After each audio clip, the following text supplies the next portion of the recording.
that was the end of the MCU as we knew it. And I knew that any content after that was just going to be deconstruction and replacement.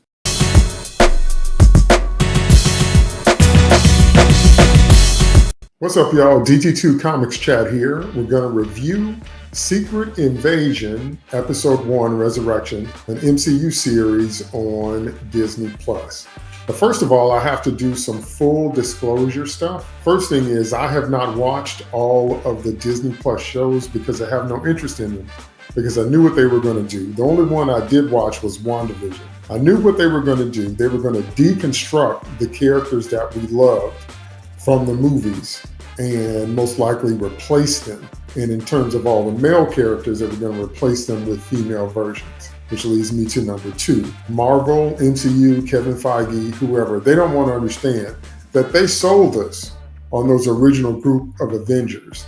The hook of the MCU, the heart of what they sold us was Iron Man, Captain America, Thor, the Hulk, Black Widow, and Hawkeye. So when Endgame hit and those characters were gone as a group, and some of them gone individually, that was the end of the MCU as we knew it. And I knew that any content after that was just going to be deconstruction. So you like Tony Stark, they're going to replace him with Ironheart. You like Hawkeye, we're going to replace him with Kate Bishop. You like Thor, we're going to replace him with Lady Thor, Jane Foster.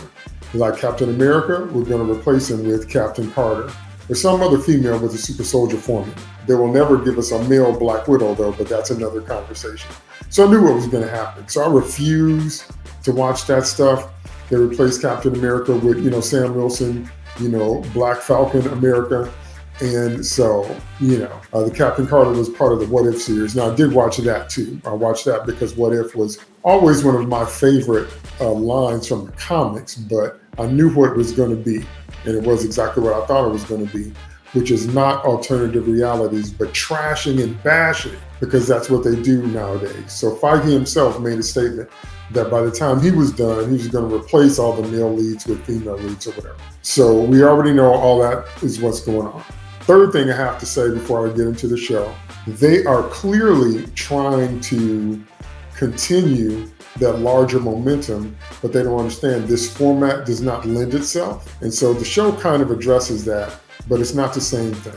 Just like Star Wars used to be big budget, once every 2 to 4 year movies that people couldn't wait to see. And now there's a glut of Star Wars related shows and it dilutes the brand. Okay, same thing is happening here. So having said all that, I'm going to review this episode and this show based on what the show is telling us, not based on the comics, because as we know, they will pick and choose whatever type of canon they want to adhere to and then just make up the rest. So from everything that I see in this first episode, generally, and honestly, I was so bored, I fell asleep a couple of times. They are trying to make this show, they think they're trying to do another Winter Soldier, but what they're actually trying to do is an Andor. They're trying to make this show to the Avengers as Andor is to Star Wars. They're trying to make it smaller, more on the ground, less big budget effects, obviously a smaller budget, less, epic, cosmic, more gritty,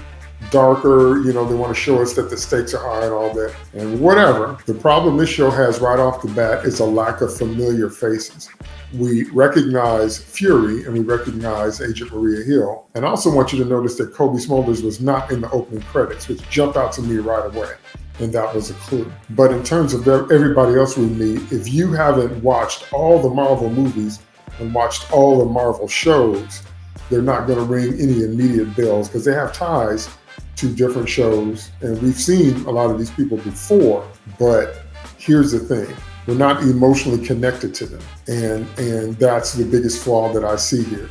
We care about Fury and we care about Hill, but we don't care about the rest of these people. So the premise of the show is that Nick Fury and Carol Danvers promised the Skrulls a new home in the 90s, but they haven't delivered. So the Skrulls have gotten restless and gotten tired, and they're tired of that. And then now there's a little faction inside the Skrulls. So now they've got a little civil war going of their own in terms of following the original idea of finding a new home versus taking over the earth in a disgruntled kind of way because again of a lack of delivery on the part of Fury and Carol Danvers.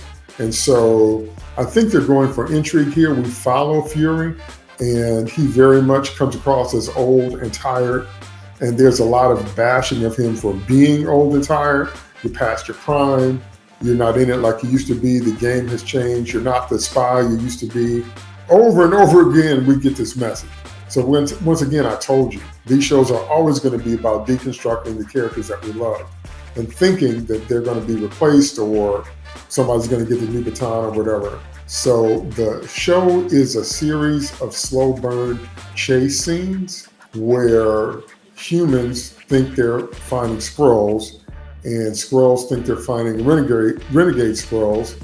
And we see the Skrull camp set up in Moscow where they are replacing humans, taking their faces, taking their memories, which happened a little too quickly for me. I would think that the sum total of someone's life couldn't be absorbed in the brain in 5 seconds, but what do I know? So that's all they do in this first episode, and then surprise, surprise, Fury is a Skrull, and the big climactic point is, spoiler alert, he kills Agent Hill. That really kind of kills my interest, but I'm going to keep watching and see how it plays out. But I mean, because there's no need to kill her. The only reason they killed her was to make the audience feel like the stakes are real and characters can really die, and we've seen this a million times before. And I really think it's a disrespectful end. If you know Maria Hill from the comics, she goes on to be S.H.I.E.L.D.'s director for a time, and she's a really cool person. She's a great character to have in the MCU because of all that she can do, all of her skills, her connections, and all that she represents because she knows the secrets, okay? And so here, they just kill her off to give us that big reveal that, Fury is a Skrull. And the question is, how long and when? So we definitely want to watch to get answers to that because we'll definitely want to know. But I'm saying before Hill died, she also showed him a lot of disrespect. And it was once again, because if you notice the interactions in the movies, she's always his, right-hand person. She's always right there. Even when she questions what's going on, she's going to follow orders. But now, she's challenging him as well all throughout this episode. And so if we don't have good camaraderie and good bonding between the only two characters we really care about, then all these other characters is just a repeated game of who's a Skrull, who's not, and then which Skrull side are you on? Do you want to continue to wait for Fury and Danvers to find a home, or are you tired of that?